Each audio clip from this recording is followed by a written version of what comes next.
شعور کی ایک اور کرن کے ساتھ میں ہوں چودھری محسن آبدی۔ ناظرین، نوجوانوں کا ایک گروہ بیٹھا تھا۔ وہ ایک بوڑھے کے پاس گئے اور اس سے پوچھنے لگے، سنا ہے تمہاری بیوی بڑی خطرناک تھی اور تم اس سے ڈر گئے اور اسے طلاق دے دی۔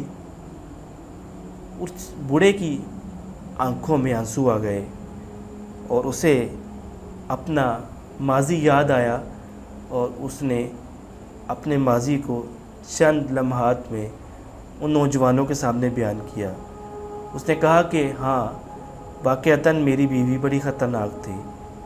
جب میں جوان ہوا تو میری تنخواہ 1 روپیہ ماہوار لگی، کیونکہ اس وقت میں بہت تنخواہ ہوا کرتی تھی۔ میری والدہ نے میرے لیے رشتہ تلاش کیا اور اسے رشتہ ایک مونگ پھلی والے خاندان میں ایک شخص جو مونگ پھلی بیچا کرتا تھا، اس کی بیٹی کا پسند آیا، اور وہ کہنے لگی میری والدہ کہ یہ آپ کے لیے اس لیے بہتر ہے کیونکہ یہ سلیقے والی لڑکی ہے اور گھر کو اچھے طریقے سے چلائے گی۔ میں نے اپنی والدہ سے کہا، غریب خاندان سے اس کا تعلق ہے، یہ میرے بچوں کی اچھی تربیت نہیں کر پائے گی، لیکن والدہ کے اصرار پہ میری وہیں پہ شادی ہو گئی۔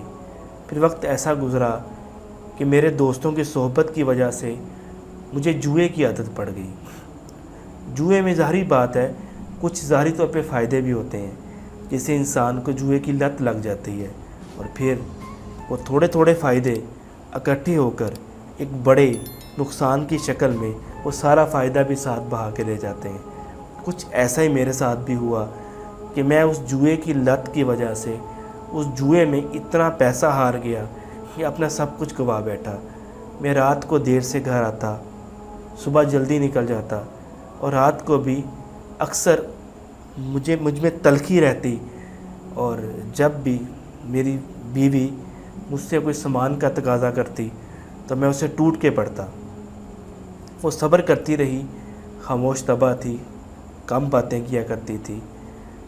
ایک دفعہ ایسا ہوا کہ میں جوئے میں سب کچھ ہار کے گھر آیا تو کہنے لگی، آپ تو بہت دیر سے آتے ہیں اور صبح بھی جلدی نکل جاتے ہیں، اگر 1 مہینے کا راشن مجھے آپ اکٹھا لا دیا کریں تو چلو وقت اچھا گزر جائے گا۔ مجھے دوبارہ راشن لینے کے لیے بار بار دکان پہ جانا پڑتا ہے۔ تو میں بہت غصے میں تھا، میں نے اسے بہت زیادہ مارا پیٹا اور اسے کہا کہ آپ ہمیشہ مجھے تنگ کرتے رہتے ہیں، آپ اپنے راشن کا انتظام خود نہیں کر سکتے۔ تو اس نے خاموشی کے ساتھ سوئی دھاگا پکڑا اور سلائی کا کام شروع کر دیا۔ چنانچہ اب میرے ذہن سے یہ بھی بوجھ اتر گیا، کیونکہ وہ اپنے 2 بچوں کے لیے اور اپنے لیے سوئی دھاگے سے چیزیں سیتی، اسے بیچ کے اپنے پیٹ کی اور بچوں کی پیٹ کی آگ بجھاتی۔ وقت گزرتا گیا۔ ایک دفعہ مجھے ایک شخص نے بتایا کہ جب آپ گھر سے چلے جاتے ہو تو اکثر گھر میں اونچی اونچی آپ کی بیوی کے بولنے کی آواز آتی ہے۔ مجھے بڑا غصہ آیا کہ میری غیر موجودگی میں گھر میں کون آتا ہے۔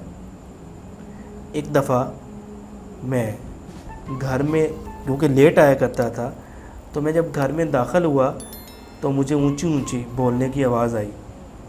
میں نے خاموشی کے ساتھ اس چیز کو دیکھنے کے لیے کہ گھر میں کون موجود ہے، میں جب پہنچا تو دیکھا کہ میری بیوی ہاتھ سے سلائی کر رہی ہے اور ساتھ اونچی اونچی گلے شکوے کر رہی ہے۔ ناظرین، وہ شخص بتاتا ہے کہ حیران کن بات یہ تھی کہ وہ یہ گلے شکوے جو میرے متعلق کر رہی تھی، وہ ایک ایسی ذات سے کر رہی تھی جو دونوں جہان کا مالک ہے، اور کہہ رہی تھی کہ تو نے جو مجھے نائب دیا ہے وہ تو میرے بنیادی جو مجھے حقوق تو نے عطا کی ہیں وہ بھی پورے نہیں کر رہا، میرے رزق کا بھی انتظام نہیں کر سکتا۔ اگر تو مجھے معاف کر دے اور مجھے اپنے سپرد کر لے تو یہ تیرا میرے پہ احسان ہوگا۔ جب اس بوڑھے نے کہا، میں نے اپنی بیوی کے الفاظ سنے اور مجھے محسوس ہوا کہ شکایت اس خالق کائنات کی بارگاہ میں کر رہی ہے، تو میرے پاؤں کے نیچے سے زمین نکل گئی۔ میں نے فوراً اس کا سامان پیک کیا، اسے اس کے گھر چھوڑ آیا، اور شادی کے موقع پہ اس کے والد نے جو ایک بات کی تھی وہ مجھے ہمیشہ یاد رہی۔ وہ بات یہ تھی کہ میری بیٹی سیدھی سادھی ہے اور کم بولتی ہے، لیکن ہمیشہ اپنے سائیں کا احترام کرتی ہے اور سائیں کے ساتھ چلتی ہے۔ لیکن مجھے آج یہ پتہ لگا تھا کہ اس کا وہ سائیں وہ خالق کائنات تھا، جس کی ذات کی خاطر اب وہ زندگی گزار رہی تھی۔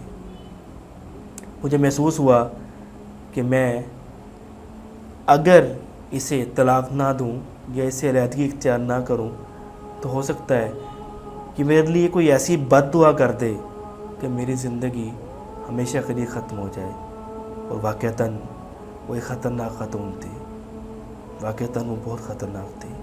ناظرین، آج کی شعور کی کرن میں ہم آپ کے ساتھ یہی شیئر کرنا چاہتے ہیں کہ زندگی میں انسان کو کسی پہ ظلم نہیں کرنا چاہیے، اور اگر حالات ایسے آ بھی جائیں تو کوشش کرنی چاہیے کہ جہاں تک ہو سکے ان حالات سے باہر نکلنے کے لیے اس ٹائم کوشش کرے جب وہ اس پہ حالات آ رہے ہیں۔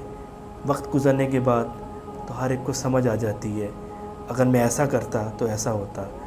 خوش قسمت انسان وہ ہے جو اس چیز کو سمجھ لے اور اسے دور کرنے کی کوشش کرے۔